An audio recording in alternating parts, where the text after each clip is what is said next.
Still on justice for Mohbad. You're about to hear some unbelievable. And this is more like a confession / whatever it is that you can put on it. Wunmi's family member, Wunmi's auntie, decided to spill the beans. In fact, what came out of her mouth will shock you. Like I said, it is unbelievable. It is unbelievable. We knew that it was going to get to this point. We knew that it was going to get to this. It wasn't something that we never thought of. So it is finally confirmed. This is more of an open confession / confirmation. Yeah. That is why it is important that you are subscribed to this channel and your notification bell is turned on so you don't lose or miss out on bombshell updates that are dropping on this platform. Well, to our returning subscribers and those that have been here, I say a very big thank you to you. And to those that have tapped on the thanks button, the one with the love icon and the dollar sign in the middle of it, may God Almighty bless you, replenish your pockets. And also, if you want to be a part of this, you want to encourage this channel to do more, you can as well tap on the same button. Still on justice for Mohbad. Like I said, what Wunmi's family member, Auntie, said, it will make you realize that on justice for Mohbad, there are people who have info. When I say information, they have information. They are aware of everything that happened to Mohbad, how it all happened. In fact, they have video evidence. They have all kinds of evidence. They know what happened. So their job is, how do we cover up? How do we hide? How do we manipulate? What should we do to make sure that Wunmi does not end up in jail?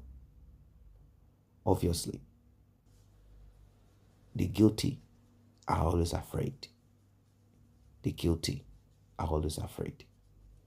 This brings me back to what they said Wunmi told Mohbad's father when Mohbad's father said, no, this is fishy. There's something wrong. He said, if you do not believe whatever it is that happened to your son, take your son to your village and seek redress from spiritual forces. Let whoever it is that is responsible for the demise of Mohbad RIP. Obviously, it was a trap. It was a trap. But the man said, no, I believe in God and God only. Pay attention to this one and we'll be talking more. Everything that belongs to Mohbad, Baba Mohbad want to claim it, including Wunmi.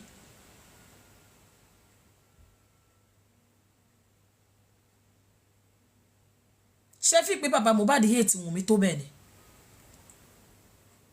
Ṣé gbogbo yín tẹ́ ẹ sọ pé ẹ wá justice yìí? Do you sit down and think pé Baba Mohbad dislike Wunmi gan?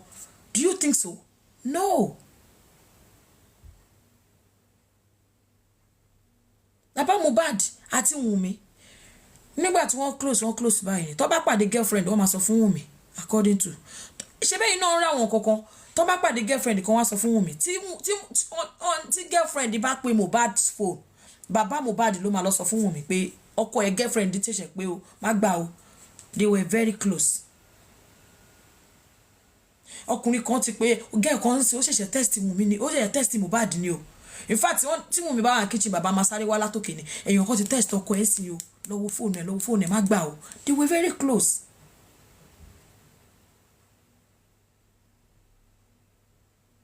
Nígbà tí wọ́n sọ pé Mohbad kú ṣe bẹ́ẹ̀ sọ pé bàbá Mohbad náà wọ́n pe Wunmi àwọn gbàdúrà fún un. Ó kékeré ibo ni hatred ti wá. Ibo ni hatred ti wá. closeness yẹn tí wọ́n close yẹn tó dẹ̀ máa ń wò pé Mohbad is my son, everything that belong to Mohbad is mine, even ilé tí Mohbad ń gbé èmi mo ní. Torí ẹ̀ lè ṣe rí pé wọ́n náà wọ́n ń gbé girlfriend lọ sílé ọmọ wọn because wọ́n believe pé ilé tí Mohbad ń gbé èmi ni mo ní. Wọ́n dẹ̀ tún believe pé mi àti Wunmi are close. He was in control, he was in charge of all of them. Baba Mohbad was in charge of Wunmi and Mohbad and everybody. He controlled them together.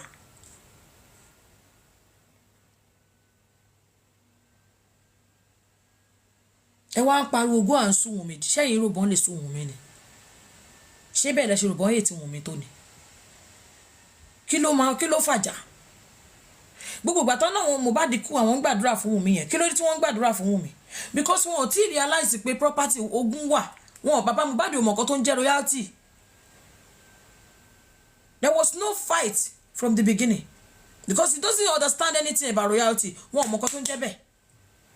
Nígbà tí wọ́n sọ pé Mohbad kú, gbogbo nǹkan tó wá sí wọn lọ́kàn ni pé yes, ó ti kú. Àwọn nǹkan tí ìyá ẹ̀ wá tó wá jókòó tì.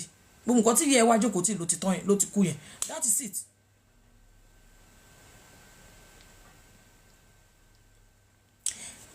Tí mo ṣe ń sọ mi mo ń fún yín àwọn example kan àbí àwọn instances kan.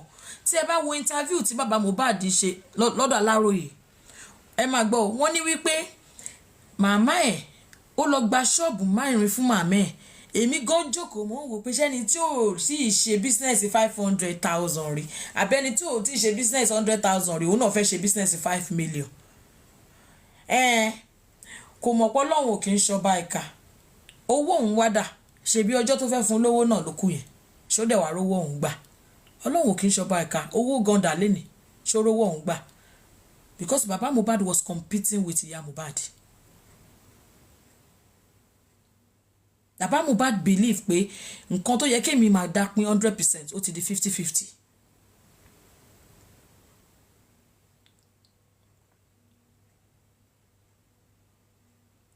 Another thing ni wípé nígbà tí wọ́n sọ pé ọmọ yẹn kú wọ́n ní òkè ó ti tán. Ìbínú bọ́n ṣe sọ pé ọmọ yẹn kú yẹn ìbínú yẹn ló fi dé Lẹ́kì. Ìbínú yẹn náà sọ pé sórí ibi tó bá yẹ̀ ẹ́ dé. He doesn't care. He was still angry.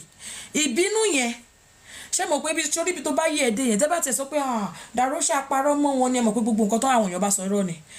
Okay, ìbínú yẹn tí wọ́n ń bí yẹn òun náà ni wọ́n yìí ṣe sọ pé 500,000 gba káùntì mi kọjá rí kíní kan ẹ wo bí tí baba celebrity ń gbé ẹ wo bí tí mò ń gbé.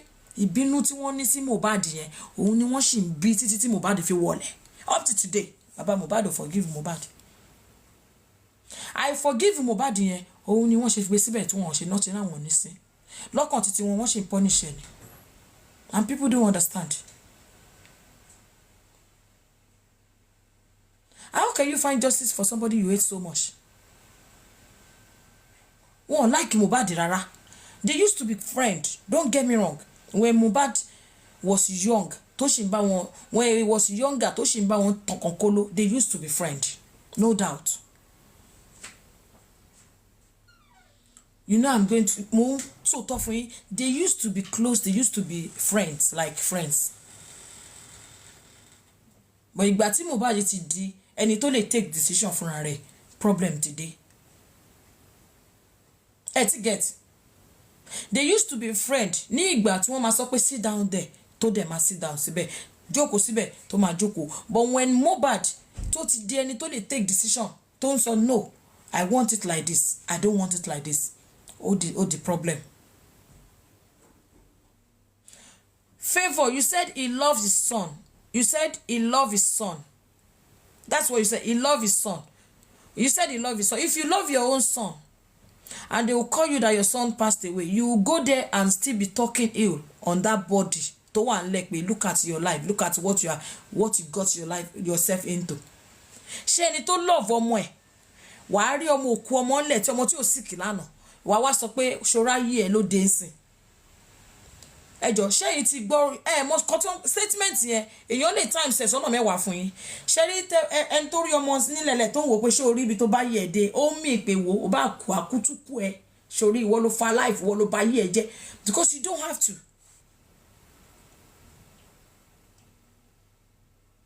if you have a friend tẹ́yìn ṣe ẹ̀ kì í ṣe mọ́ tẹ́yìn àti òkì ń kíra mọ́ tó bá pè yín pé ó kú tẹ́ bá wò ẹ̀ ní lè sọ̀rọ̀ ọ̀rọ̀ yẹn sí ẹni tó bá ti kú ó ní àwọn kankan spirit kan tó jẹ́ pé you will not be able to say something like that to that person but baba Mohbad doesn't care nítorí hatred yẹn òun ni wọn ṣe listen to anybody tó ṣe gbé ọmọ yẹn tó ṣe lọ sí nítorí hatred tí wọn kí ẹ yẹn òun ni wọn ṣe bend ẹran ọmọ yẹn tí baba Mohbad ò ṣe kẹ ẹ má wò pé mo hate baba Mohbad o mi hate wọn òun ọ̀ṣẹ́ mi o no a kàn ń sọ̀rọ̀ ni and this is my own truth tẹ́mi feel my own kì í tẹ̀ ń ṣe pé kínní torí nǹkan táwọn nǹkan tí mo ti rí ní surroundings wọn àtàwọn nǹkan tí mo ti gbọ́ àwọn nǹkan kan wà tí mo gbọ́ tẹ́yìn gan ò tí ì gbọ́ torí gbogbo yín sí ẹ lọ bá wa wáyọ̀ lọ́lọ́ adékẹ́ wá interview wọn bọ́ wọn ò lè sòótọ́ fún yín mọ́ gbogbo ẹ ti change.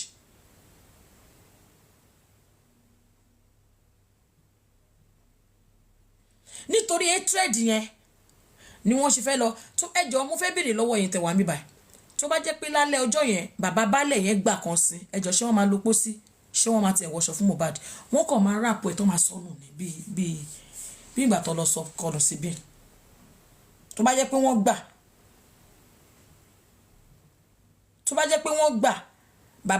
bàbá baálẹ̀ yẹn ṣé mo pòrú ni wọ́n ti ń wúlẹ̀ yẹn tó bá jẹ́ pé wọ́n gbà kí wọ́n sí gbogbo eléyìí tẹ́ ẹ̀ sọ yìí wọn ò ní fi pósí sí Mohbad wọn á kọ ráàpọ̀ ẹ̀ máa ṣọ wọn á dẹ̀ sọnù bí ìgbà tó sọ chicken ni simple àbí ẹ má wo ẹni tó ń sọ̀rọ̀ ẹ wo ọ̀rọ̀ tí mò ń sọ ṣé ẹjọ́ ṣé èmi ni baálẹ̀ kábà sọ pé mo lọ plant baálẹ̀ sínú láìfún wọn ṣé èmi náà ni wọ́n pè ṣé dàrúṣà náà sọ pé wọ́n pe baálẹ̀ sọ pé wọn ò gbà mọ́ kán wá sí tó bá pé lóru yẹn níbi aago 3 yẹn lọ gbà níbo ló ti fẹ́ rí pósí rà wọ́n máa sọ sínú kòtò bẹ́ẹ̀ ni torí wọn wá pósí wọn á lọ sọ́nù. It's not about fear God, this is the truth. Ṣé mi ni mo fẹ́ lọ wúlẹ̀ lóru ni ṣé mi ni mo lọ ra pósí báwo èwo ni truth ń bẹ ṣé mi ni baálẹ̀ àbí mi ni mo pe baálẹ̀ pé kó sọ bẹ́ẹ̀. ẹ má wù pé wà ń gúrùpù kan ẹ jókòó kẹ́ fúnra ara yín ro àwọn kinní fúnra ara yín.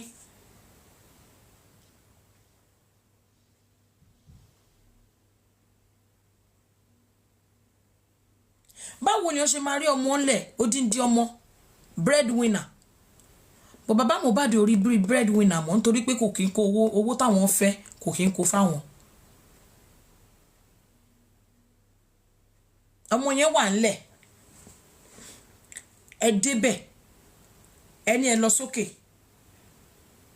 tó bá yẹ pé lóòótọ́ lẹ́rẹ́jẹ̀ tẹ́ ẹ sọ hatred tẹ́ ní fọmọ yẹn náà ló jẹ́ kẹ́ sọ àbí which tẹ́ ẹ tẹ́ rẹ jẹ tẹ́ bá rí ẹ̀jẹ̀ bóyá rí drop ẹ̀jẹ̀ kò ń ṣe blanket soak náà kò sí nǹkan tó lè jẹ́ blanket nínú àpá yẹn o nínú àpá yẹn kò sí nǹkan tó ń jẹ́ blanket kò dẹ̀ sí anybody tó bá yín rí so ìyẹn ó yẹ yín ìyẹn dead on arrival nìyẹn because kò sí nǹkan tó bá yín rí ẹ̀jẹ̀ kò sí witness.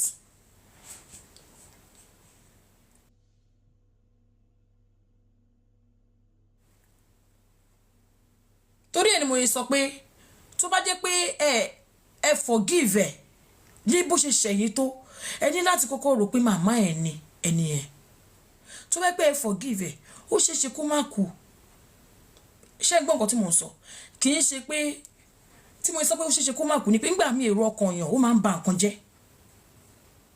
téèyàn bá ní èèyàn téèyàn hate ó máa ń ṣẹlẹ̀ tí mo bá ń bá tèmi àtèèyàn bá ń fi ọkọ̀ kan lò tí máa ní ẹ lọ́rẹ̀ẹ́ tí mo ń bẹ́ẹ̀ fi ọkọ̀ kan lò tó wá ń dà mí tó wá ṣẹ̀ mí dúnú egungun mi tó ṣẹ̀ mí ó lè wá iṣẹ́ lọ kọ́ máa ó lè lù síṣẹ́ àwọn kankan kọ́ máa ṣẹlẹ̀ sí ẹ just because of what because inú mi ò dùn tó ló ṣẹ̀ mí this is what I'm telling you for the fact pé ọmọ yẹn ó ṣẹ̀ bàbá ẹ̀ pé ó mú màmá ẹ̀ wálé ó hàdì fọmọ yẹn láti lé màmá ẹ̀ bàbá ẹ̀ ò dẹ̀ fẹ́ màmá ẹ̀.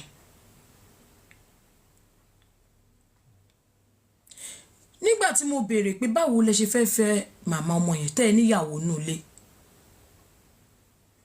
àbí ẹ níyàwó nínú ilé ẹ̀yin àti Alọ́ládé lẹ́jọ́ jókòó nígbà tí mò ń béèrè lọ́wọ́ yín o wọ́n ní báwo lẹ ṣe fẹ́ fẹ́ màmá ẹ dẹ̀ níyàwó nínú ilé.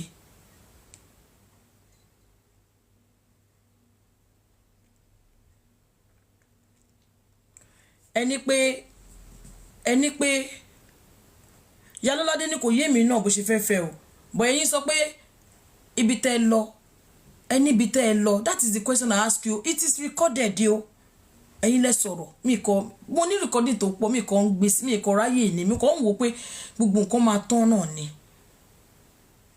you understand because mo ń wò torí pé ọmọ yẹn at the end of the day ọmọ yín náà ni ẹ̀yin mi àti Ìyálọ́ládé lẹ́jọ́ jókòó ńgbà tí mo béèrè gbogbo kíní yìí lọ́wọ́ yín mo ní báwo lẹ ṣe fẹ́ màmá ọmọ yẹn tẹ́yìn dẹ̀ níyàwó nulẹ̀ mo tún fẹ́ pé Mohbad òkú ṣé ó máa má rí yín lóòótọ́ kí lẹ fẹ́ tọpọ̀ ó ní ẹni pé ibi tẹ́ ẹ lọ ó ní pé kẹ́ lọ sílẹ̀kùn tẹ́ ẹ tì pé tẹ́ bá bẹ̀rẹ̀ sí ní bá màmá yẹn sùn ẹ máa rówó gbà lọ́wọ́ Mohbad nítorí tẹ́ fi ń bá yẹ ẹ̀sùn nìyẹn pé ẹ fẹ́ máa gbowó lọ́wọ́ Mohbad ẹni pé ẹ̀ ń tàn ni bẹ́ẹ̀ sọ nìyẹn ẹni pé ṣe mọ̀ pé mò ń play game ni kò bẹ́ẹ̀ sọ nìyẹn ẹni mo ní ìyàwó yín tó wà nù lé ńkọ́ ẹni mo sọ fún ìyàwó mi òun náà ó kọ́kọ́ kíbọ̀ ó understand mo wá jẹ́ kó understand ìyàwó mi gan understand ẹni pé ẹ ti sọ fún ìyàwó yín pé ìyàwó yín kì í pín gbọ̀gbọ̀ ìgbà tẹ́ wá ṣe kíní yẹn tẹ́ wá bá wọn sùn yẹn àwọn nǹkan tẹ́ gain inú ìyàwó yín gan dùn ẹ sọ gbogbo ẹ fún mi náà so mo wá jókòó mo wá ro àwọn nǹkan yẹn pé nítorí pé ẹ fẹ́ gbowó lọ́wọ́ màmá ẹ̀ ń fìwù lọ́kàn yín pé wọ́n ṣe fún yín tó meanwhile Mohbad ṣẹ̀ṣẹ̀ ń dìde ni ó ṣẹ̀ṣẹ̀ ń dìde ni ṣùgbọ́n for the fact pé ìyá ẹ̀ wà nínú láìfẹ́ yẹn ẹ ti rí nírí pé 50,000 tó yẹ kó fún mi tí mo bá béèrè 50,000 lọ́wọ́ ẹ̀ tó bá sọ pé dáàdì 20,000 òun ní ẹ ní believe ẹ kí appreciate nǹkan tó bá fún yín ẹ ti believe pé ṣe mọ̀ pé nínú voice note kan ẹ sọ pé nígbà tí màmá ẹ̀ dẹ̀ dé bẹ́ẹ̀ ṣe sọ nìyẹn o bẹ́ẹ̀ ṣe sọ gbogbo nìyẹn o ní nígbà tí màmá ẹ̀ dẹ̀ dé wọ́n wá wọ mọ́ra bẹ́ẹ̀ ṣe sọ nìyẹn o nígbà tí màmá ẹ̀ dé wọ́n wá wọ mọ́ra gbogbo wọn wá jọ ń jẹ òun àti ìyàwó wọn wá jọ ń jẹ bẹ́ẹ̀ ṣe sọ nìyẹn nígbà tí màmá ẹ̀ dénú láìfẹ́ gbogbo nǹkan tó yẹ kó tọ́ sí wọn wá jọ ń pín jẹ ẹ wá believe pé gbogbo nǹkan tó yẹ kó tọ́ sẹ́yìn ẹ rí ẹ̀tọ́ yín gbà mọ́.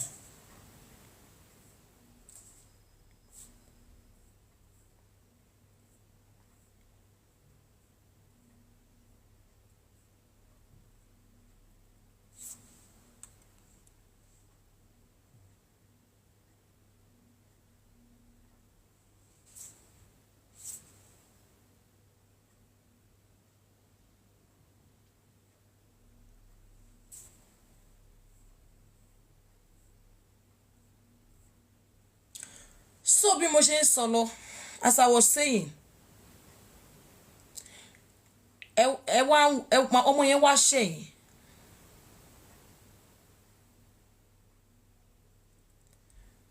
bọ̀ ẹ wá sọ fáwọn èèyàn pé ọmọ yẹn ló sọ fún yín pé kẹfẹ́ màmá òun tipátipá o tẹ bá ti mọ̀ pé ẹ nídìí nǹkan ẹ gbọ́dọ̀ fẹ́ ya òun o bọ̀ nǹkan tẹ́ ẹ sọ fẹ́mi ni pé àwọn ibi tẹ́ lọ ti lọ ṣáájò wọ́n ní pé ilẹ̀kùn kan wà tẹ́ ẹ ti pé ẹ gbọ́dọ̀ lọ ṣí tó bẹ́ẹ̀ kó wà recorded ni ẹ pa náà wọ́n máa ní ẹ̀ sọ bẹ́ẹ̀ ni.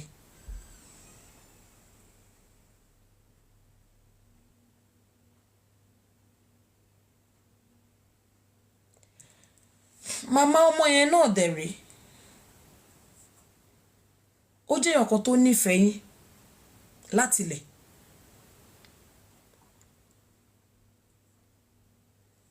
màmá Mohbad ó jẹ́yàn tó nífẹ̀ẹ́ yín látilẹ̀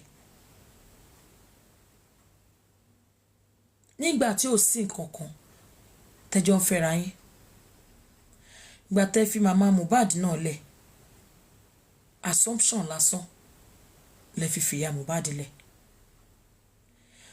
èèyàn kan kí mi torí mo bí yín mo ní kí ló fàjà láàrin ẹ̀yin àti lágbájá ẹlẹ́ẹ̀tì fẹ́ káwọn èèyàn gbọ́ pọ̀ ẹ sọ fún mi sọ fún mi pàtó pé nǹkan báyìí ló ṣe tó ó ṣe ṣìnà ẹ sọ pé àwọn kan jókòó wọn kíkí yẹn pé ẹ̀kọ́ azum ni lẹ fi lé.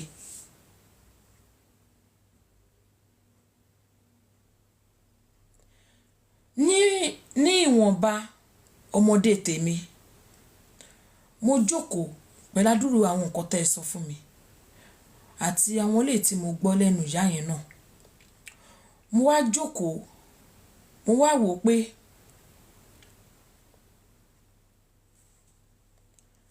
mo wá jókòó mo wá wò pé ìrìn àjò ya Mohbad ẹ̀yin gógó lẹ dàrú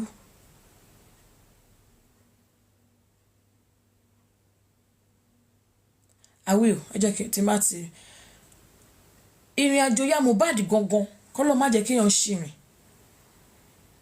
ẹ̀yin lẹ dá ìrìn àjò wọn rú.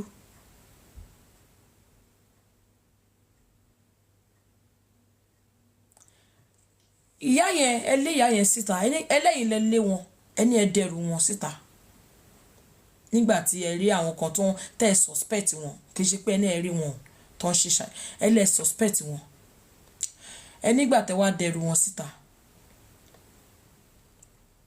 ẹni ẹ wá expect kí ìyá Mohbad máa bẹ̀ yín gan pé ìyá Mohbad wá lọ ẹ nígbà tó wọ́n lọ wọ́n mú àdúrà dání ẹ tún wá lọ mú àdúrà ń bẹ̀ létà ẹ lọ tàn wá bẹ́ẹ̀ ṣe sọ nìyẹn ẹni ẹ tún lọ tàn àdúrà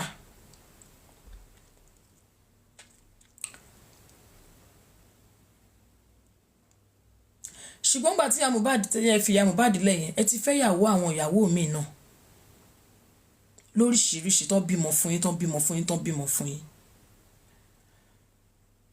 ẹ ti wà yùsù mọ́ kẹ́ máa gbọ́mọ lọ́wọ́ àwọn obìnrin èyí táwọn míì náà bí fún yín ẹ gbà wọ́n náà ẹ máa ṣe wàhálà ẹ máa ṣe jọgbọ́n títí tẹ́ máa fi gbọ́mọ yẹn lọ́wọ́ wọn ẹ̀yin obìnrin tẹ́ wà ń bì tí bàbá Mohbad bá bẹ̀rẹ̀ jọgbọ́n pẹ̀lú obìnrin ẹ̀yin gangan ẹ̀ sàsálà fẹ́mi yín ẹ̀ wò pé wo jẹ́ fọmọdé yìí lẹ̀ kí n sá kọ́kọ́ sàsálà fẹ́mi mi náà lẹ́yìn tẹ́ ẹ̀ bá understand for you people that if you can't understand what I'm saying right now okay look at it for instance the way baba Mohbad is dealing with Wunmi. Assuming that Liam belonged to Baba Mohbad, do you think Baba Mohbad is not going to take Liam from Wunmi? Baba Mohbad is troublesome. Ẹ jọ̀ọ́, ẹ̀yin obìnrin tẹ́ wà ń bì tó bá pé Baba Mohbad ló bí Liam gangan. Pẹ̀lú bí wà Baba Mohbad ṣe ń ṣe oríṣiríṣi tó ń parọ́ mọ́ tó ń ṣe oríṣiríṣi yẹn. Ẹ jọ̀ọ́ ṣé ẹ ní sàsálà fẹ́mi gangan kẹ́ wò pé jẹ́ ẹ̀fọ́ ọmọ yìí lẹ́fọ́ máì. For better for worse ni wọ́n believe nínú ẹ̀. But Baba Mohbad jẹ́ àwọn kan tó jẹ́ pé kò sí wọn kò máa ń lọ church lásán ni wọ́n ṣe Christian ẹ mọ̀ àwọn tó kò jọ kó ń lọ church wọ́n ní agídí ọkàn wọn ò ní Baba Mohbad tí Baba Mohbad bá jẹ́ ọkùnrin obìnrin wọn ò ní rọ́kọ fẹ́ wọn ò ní wà rẹ̀lẹ̀ wọ́n ní agídí wọ́n rude wọ́n wà controlling gan Baba Mohbad máa fẹ́ gba bàtà tó wà lẹ́sẹ̀ á dẹ̀ máa fẹ́ control ẹ̀. That is him. Baba Mohbad wọn kì í appreciate nǹkan tẹ́ bá ṣe fún wọn kẹ́ ẹ gé orí yín fún wọn wọn appreciate anything. Wọn ṣe pastor àwọn ìyá Mohbad náà believe náà jẹ́ believer tẹ́ bá rí ìyá Mohbad ẹ rí pé àwọn tó máa ń gbàdúrà gan yẹn ni wọ́n àwọn believer ni wọ́n.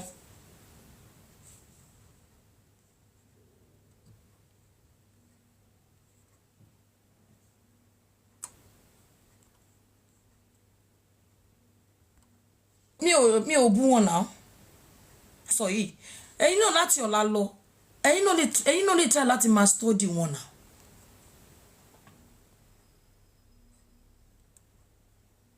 àwọn nǹkan tí mo sọ yìí ó possible kẹ́ máa rí but ẹ máa study wọn a máa study yàn jura wa lọ me I'm a good observer I observe people a lot mo máa study yàn.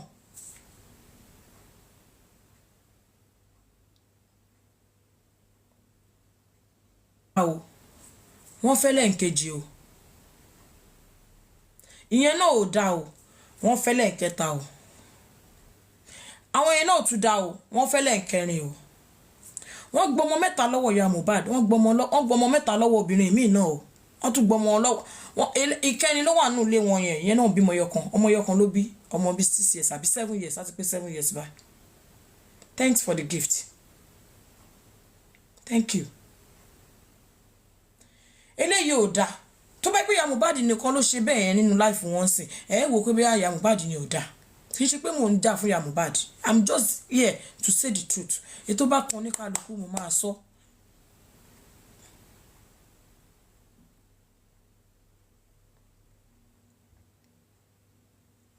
Ṣé ti understand? Àwọn ọmọ ọgbọmọ lọ́wọ́ àwọn obìnrin míì náà tí kò ṣe ìyá Mohbad nìkan.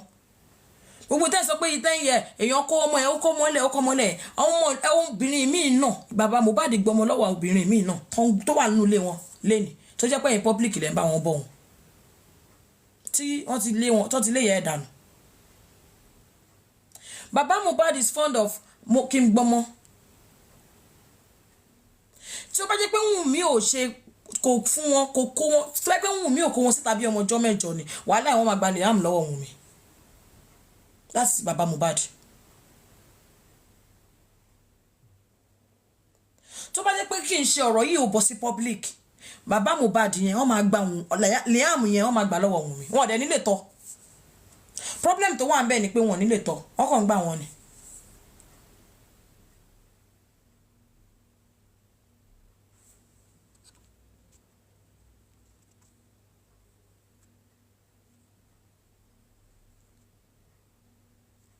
Yours.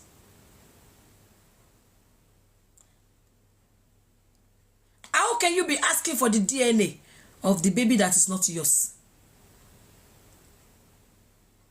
How can you take a girlfriends to your son's wife's home? Sense of entitlement. It is my son. Everything that belongs to my son is mine. No boundaries.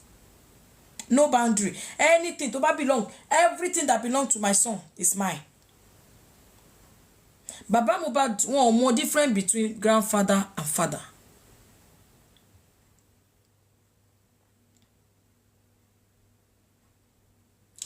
I asked about taking girlfriend to their house. What the low Tony? Reason tí wọ́n dẹ̀ fi ṣe kò genuine to me. Nítorí pé kọ́mọ yẹn kó bá lè mọ̀ pé tí ó bá níyàwó léèyàn tún máa ń yàlè kó má bá gbé láìfẹ́ sórí obìnrin kan. That is not a good excuse. That's not a genuine excuse to me. Kó bá lè máa wà stable, kó bá lè wò pé tí ó bá níyàwó lé èèyàn máa ní girlfriend. Kó bá lè má gbé láìfẹ́ sọ́wọ́ obìnrin.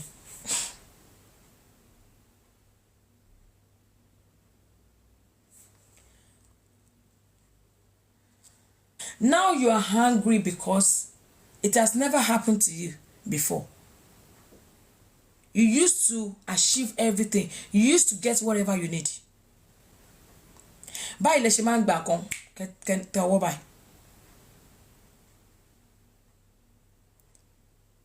Níbo lẹ ti rí ibi tí ọmọ ti ń ṣèkómọ? Mò ń ṣèkómọ ọmọ mi. Ó sọ pé kí n fún ẹ lówó, wọ́n náà fẹ́ lọ ṣe lọ́dọ̀ títí yín. Ìwọ ló fẹ́ lọ ṣèkómọ. Ní change ó dẹ̀ ló ò ní gbà. Entitlement yẹn ti pọ̀ jù. Nǹkan tó o bá ní, èmi gbọ́dọ̀ ní. Baba Mohbad is a kind of person tó jẹ́ pé tó bá ra TV, o gbọ́dọ̀ lọ fún Baba Mohbad ní receipt television lé ẹ̀. Tó bá ra television, tí Wunmi àti Mohbad bá ra TV, Baba Mohbad fẹ́ rí receipt. How long will you do that? How long are you going to do that for? Ẹ̀yin tẹ́ wá mi báyìí. Can you take that from any man? Can you take that from any grandfather àbí father-in-law?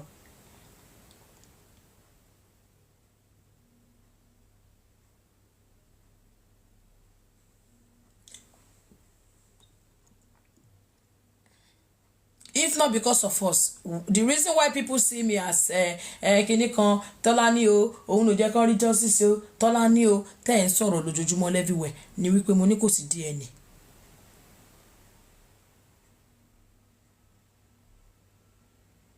ó yà yín náà lẹ́nu pọ́ ọmọ yẹn máa dúró fún 1 year bẹ́ẹ̀ ṣe búlì ẹ̀ tó ẹ̀ẹ́dẹ̀ rí DNA búlì yẹn kò wá jọ lójúmọ́ ẹ̀yin gangan fúnra ara yín gangan ó ti sú ẹ̀yin gan búlì gan ti sú ẹ̀yin gan ọmọ kan tẹ́ fẹ́ ṣe mọ́ ẹlẹ́ni tẹ́ ẹ̀ ń bájà everyday tí ò wọ̀dọ̀ yín kò sí DNA kankan kò ní fún yín ní DNA yẹn mo tútù sọ lálẹ́ ẹ tètè máa kọ́mẹ̀ntì kiri kò ṣe will not give you the DNA. So mama Mohbad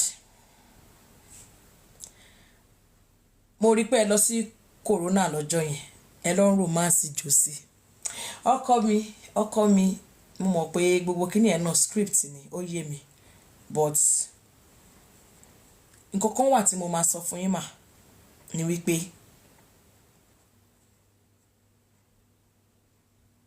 iná èṣìṣì kò kí ń jóyàn lẹ́ẹ̀mejì wọ́n ní iná èṣìṣì àbí kíní kan kò kí ń jóyàn lẹ́ẹ̀mejì mà mo fẹ́ sọ nǹkan kan fún yín lálẹ́ yìí mà ní ọjọ́ tèmi kẹ́kọ̀ọ́ déètì ní sílẹ̀ ẹ sá fún bàbá Mohbad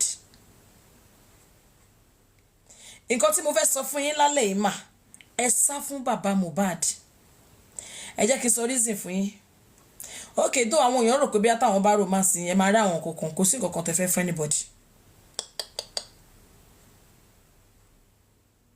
Wunmi ò pọkọ ẹ̀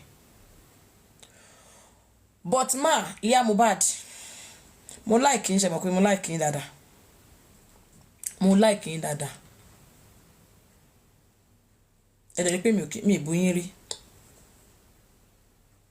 because mo understand mo mọ̀ nǹkan mi ò sí nínú shoe yín o but advice kan ti máa fún yín ni pé ṣe rí bí bàbá Mohbad ò ṣe forgive Mohbad tó fi kú yẹn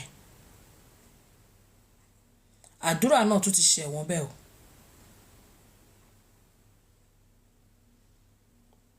àdúrà ó ti ṣe bàbá Mohbad for the fact pé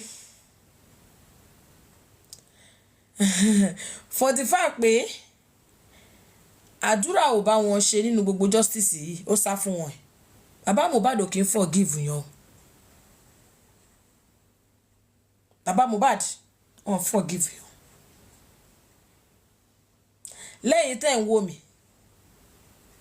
ṣe rí ṣó tí Bukky Jesse tó ti ṣe lọ́jọ́ sí tó ti fi bú wọn yẹn mo lè sọ fún yín pé Josie ò forgive ẹ bàbá Mohbad ò forgive Bukky ọkàn you said ẹ sì máa gbọ́ tó bá yá ẹgbẹ́ àwọn tí mo sọ ẹ lọ́kọ́ sílẹ̀ gbogbo nǹkan tó wà láàrin wọn gbogbo ẹ̀ lẹ sì máa gbọ́ wọn ò forgive ẹ bàbá Mohbad ò kì í forgive yàn rárá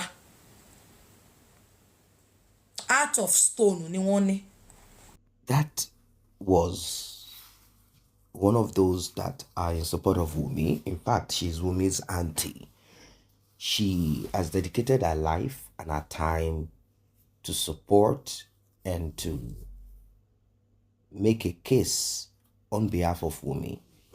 She said that she spearheaded alongside Shekweteri, that is the Queen Mother, you know who she is, that Mohbad, so-called wife, will not get anyone to do DNA test on Liam. She said Mohbad's father is just a nominal churchgoer, not a pastor. That the demise of Mohbad is what turned Mohbad's father into a pastor. That Mohbad's father is a choir, a chorister, and that is not a pastor. And I wonder what she means by that, as if a minister cannot be a chorister, because a chorister is a minister. Both of them are ministry. It's called ministration. You can preach by words or preach by song. That means singing. Apart from that, she went on to say that Mohbad's father went to Bible school or Bible college, not because he wanted, but because of the influence of Mohbad's mother. And that it was Mohbad's mother that paid for it. Being that she is from a home where Christianity or religion is important. And she also had been warned not to marry Mohbad's father because they did not see a future, a progressive one, between them. And that what the parents of Mohbad's mother said is what eventually happened. Their life turned upside down. He has said a lot of demeaning things about Mohbad's father. He has painted Mohbad's father the same that they did at the beginning, creating a false narrative. If you look at her expression, you will see how she has positioned her face. She has made it appear as if she is really believing in what she's saying 100%. Now, she talked about something that is important, which I believe majority of us want to know about. She said it is not true that there was any excessive whatever on Mohbad's duvet or bed sheet. That it was just some few splatter or some few drops. It was not something like excessive that Mohbad's father claimed he saw a lot on the duvet. He said it was just a smear of, someone slept and they rubbed their hands on, a white bed sheet, something like that, or a blanket or a duvet or something, and it's not really something really, really like what Mohbad's father claimed he saw. Now, if that is true, because it's the same thing that Wunmi said, how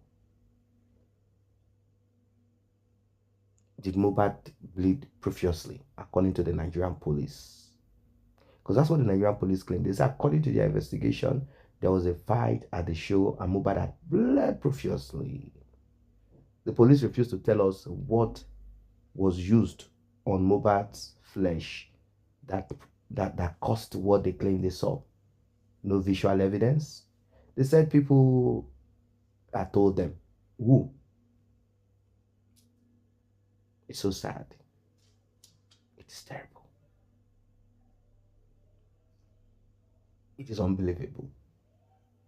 So now, if Wunmi said there was nothing like that, nothing as such, where did the police get their own version of their narration? Of course, the police, they were working on nailing Prime Boy. So the police worked with that script. Wunmi is also careful. He wants to pin it on Prime Boy, everything on Prime Boy. I'm not saying maybe Prime Boy is innocent of everything, but Wunmi wants to pin it on Prime Boy and also wants to be careful that none is pinned on her herself. So she has to like find a way around it, like, oh, I didn't see, but I knew there was a fight. Before the fight started, I went to call security. So I didn't see anything that happened. Darusha also claimed I didn't see. I was seeing from afar. So I was all close.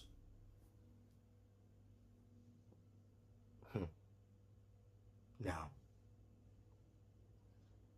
on their way home, what was the fight about according to Spending? That they fought, they held on to each other, they struggled.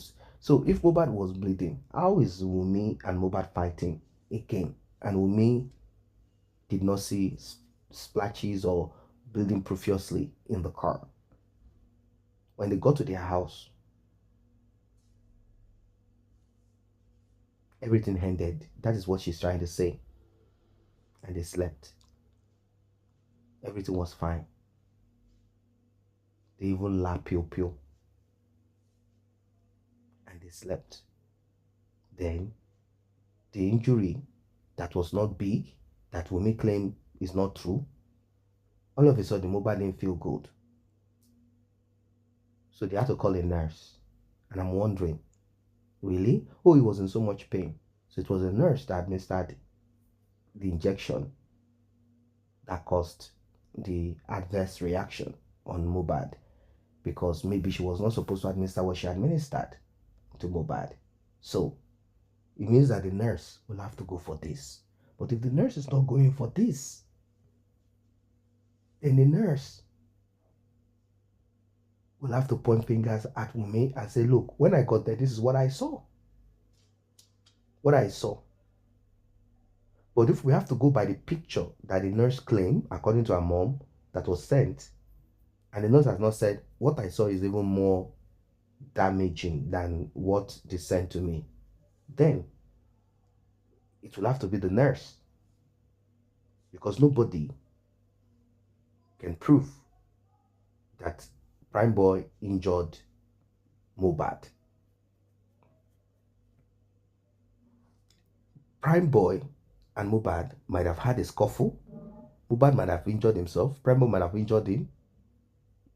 But the thing is, Wunmi said she did not see anything. That what she saw was just a scratch that she had used cotton buds to stop. So, nothing more than that.